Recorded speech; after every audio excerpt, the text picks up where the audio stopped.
Interview with Brian Baker, now solo. Now solo. Now Brian, where is it going to go from here?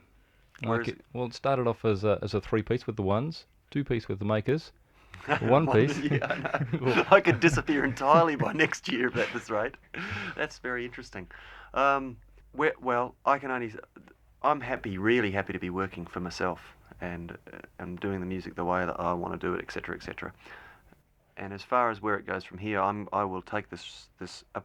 I will sell some copies around Gippsland because I'm local and I've pressed some copies to sell around here. And apart from that, I'm going to take it overseas to. I want to score an international recording deal. You're going to go overseas? Yeah, I'm off next May. Whereabouts to? Well, a little bit all over. I've got a sister who lives in France. So myself and my daughter will pop across to France and I'll base myself there for a couple of months. And from there I'll be able to hit the UK. I'll go and see Hugh Padgham, who mixed the first Makers album, and his management. I've got some other people to see there. I'll try and get to some record companies in Europe, because I'd love a distribution deal or something in Europe. It'd be great. And then I've got a brother who lives in LA, so I'll go and stay with him for a couple of weeks as well. And I've got lined up to see Mitchell Froome and Chad Blake, a few people like that. Well, the Makers was last we heard of you. What happened to the band? Basically, we released Hokey Pokey. The record company sort of fell to bits in some ways. The political situation got kind of uncomfortable. They really didn't do a lot to promote Hokey Pokey. I think Ed and I were a little bit sort of disillusioned by the whole thing by then. Eddie has moved back to New Zealand, and I moved to Briagolong. But I was actually in Briagolong while Eddie was still in Melbourne, and I was travelling down to Melbourne to do promotion for Hokey Pokey. And we received some reasonable airplay on it, but it obviously didn't set the charts alight or anything. You're a native New Zealander yourself? I am, Kiwi lad. How long have you been here? 14 years now. Yeah? Well, hardly Kiwi at all. Well, what's wrong with New Zealand? Like, your sister's gone to France, your brother's gone to LA, and you're over here. I'm not sure if it's New Zealand that's done that. Oh, you've been kicked out. Yeah. A lot of people make the move, bigger market, etc., etc. I'm going back at Christmas, actually. I'm going to go and visit Eddie, and I'll see how the old home country is. Whereabouts in New Zealand are you from? And my folks are in Auckland. I'm actually Wellington, born and bred, and the part of the country that I like to roam around in is Northland, which is north of Auckland. Wild. The wild north, they call it. Do they? Yeah, it suits me. Now we're here talking about this new solo album. It's been produced at your home. Yeah, that's right. I did the whole thing myself, basically in a back room at my house. You can do that with technology these days. I've got enough gear. I think that one of the reasons I was able to do it was really working with Eddie, the experience of working with someone of that caliber, and then Hugh Padgham and doing the Makers stuff. Taught me a whole lot about engineering and producing and writing, and so I knew I had apart from the fact that I had the songs and the talent to do it, I also managed to accrue the technical ability. And you've done all the instruments yourself, played all the instruments? I've done everything myself, yeah, except for a couple of female vocals, which I can't do even with my tight pants on, which were done by Joe Walsh, who lives about 10 minutes away from me. That, of course, isn't the Joe Walsh from the Eagles. No, it's J.O. No, he can't sing female vocals either. Not in his tight pants either? No. Tell us about the songs. How long have they been with you? Some of them have been with me for a while. I'm trying to think now.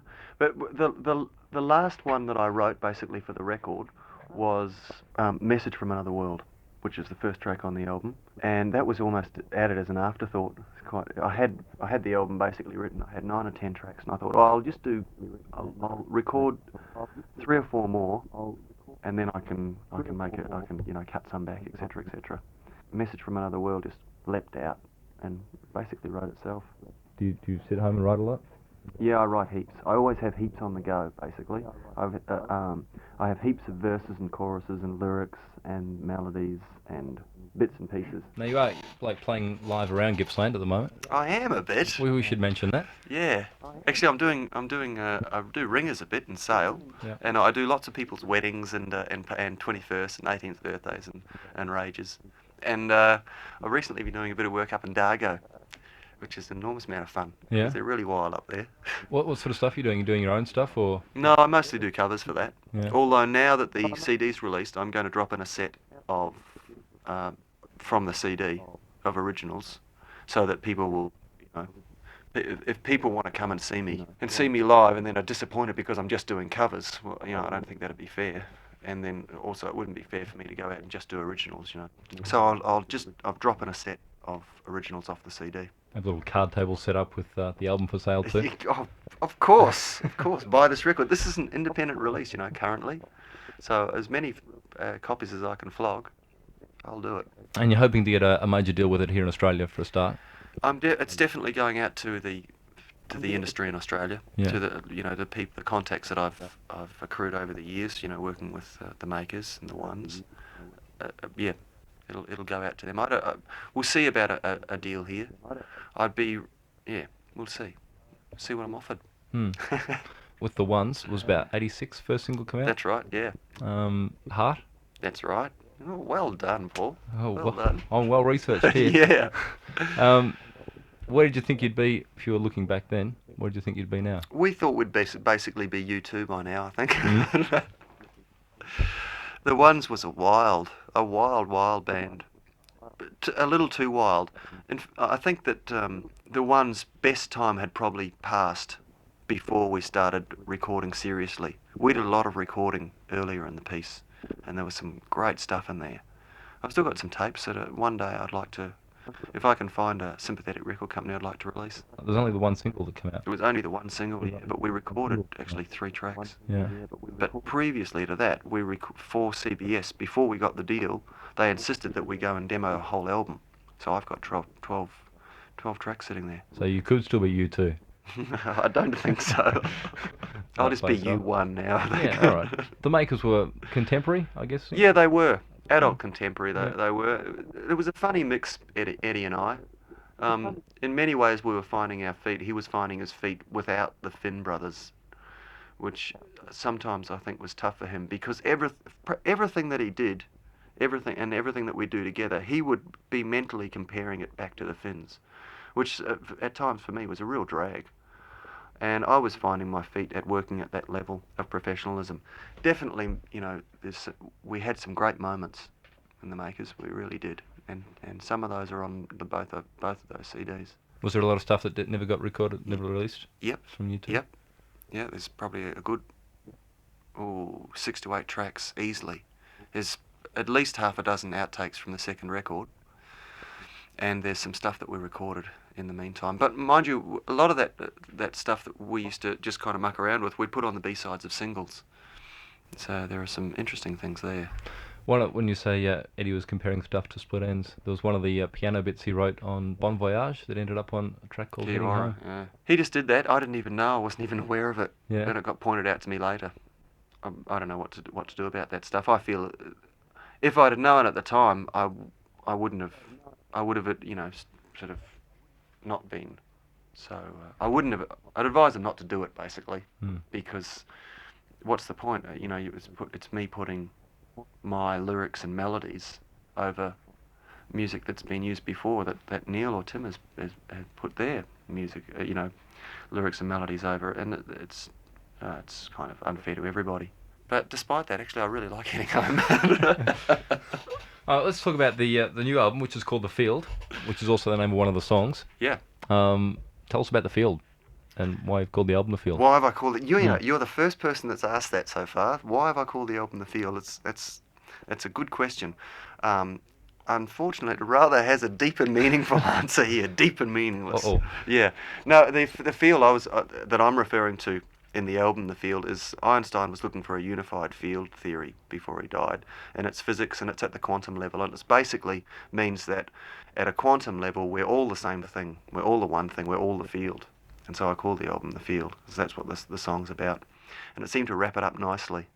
And it's funnily enough, now I'm living out in the country in Briagolong. My productions company is called Attractor Productions, like a tractor, and I have an album called The Field.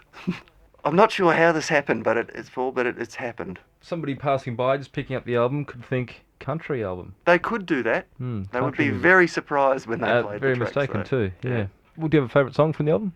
The Darkness of Light is one of them. I think Jesus in His Pocket. Oh, it's so hard. I'm still so close to it, Paul. You know, every song, when every track comes on, I go, oh, this is my favourite, you know. Yeah. Monkey Rain I really like because it's nice and I try to get it very John Lennon-esque, you know. And it's kind of a bit snarky and stuff. I like the overall sound of the album. I was trying to think of a word, and I still haven't thought of a good word to describe it, but it's not too produced and it's not underproduced. It's intimate. Oh, that's good. Well, it should be intimate because it's recorded, you know, in my room, and at different. I could go in there at any time when I felt the urge to do it, and also some of the performances on there, where I paid close attention to sounds and stuff. But some of the performances I've just jammed down, I've just whacked down, and I said. Normally you would go over those in the studio and perhaps lose a certain amount of the life, because you want to get the performance right. And I've gone, hang on, maybe that performance isn't great, but it really speaks. And and since I'm the producer and the artist, I can make that decision. You're everything. Yeah, and I really I'm the field. I really like it, so I can keep those little gnarly bits basically. And the album is full of little gnarly bits, but it's still nicely enough sounding that it's not ugly, It has a human side to it. Yeah, and I've really tried to work that, despite the fact that I work heavily with computers and machines. I work hard in all my programming to get a really nice human element in it. Computers, way to go, do you think? It's just horses for courses. I don't think it matters. I think that that for a person like me that has a kind of single artistic vision, it's a lot easier for me to work it out myself on computer. Other people, it's a lot better for them to have their ideas realised by a band. Will you have a band yourself? Well, I'll take the record overseas. I'll score a humongous recording deal, and then I'll come back with a fabulous live band and do huge shows. Perhaps you could get U2 to back you. No, I think they could just be the supporting act. Fair enough. Not them and the Ones. Do you still speak to the other guys from the Ones? Yeah, actually, Brian Robinson is the singer in the Wright Brothers, who come up here and play ringers every once in a while. I do that. Which is one of the pubs that I play. I think that's about it. Okay. Oh, we should mention if somebody wants to buy the album, get a hold of this. Of course. They can buy it just by sending $17, which the album is only selling for $15. I've included $2 for postage, to Attractor Productions, which is care of the Briagolong Post Office. And that's a very simple address because there's no letterboxes in Briagolong, which is just Vic 3860 is the postcode. Very simple. Done. Thanks, Thanks, you, Paul. and good luck. Cheers.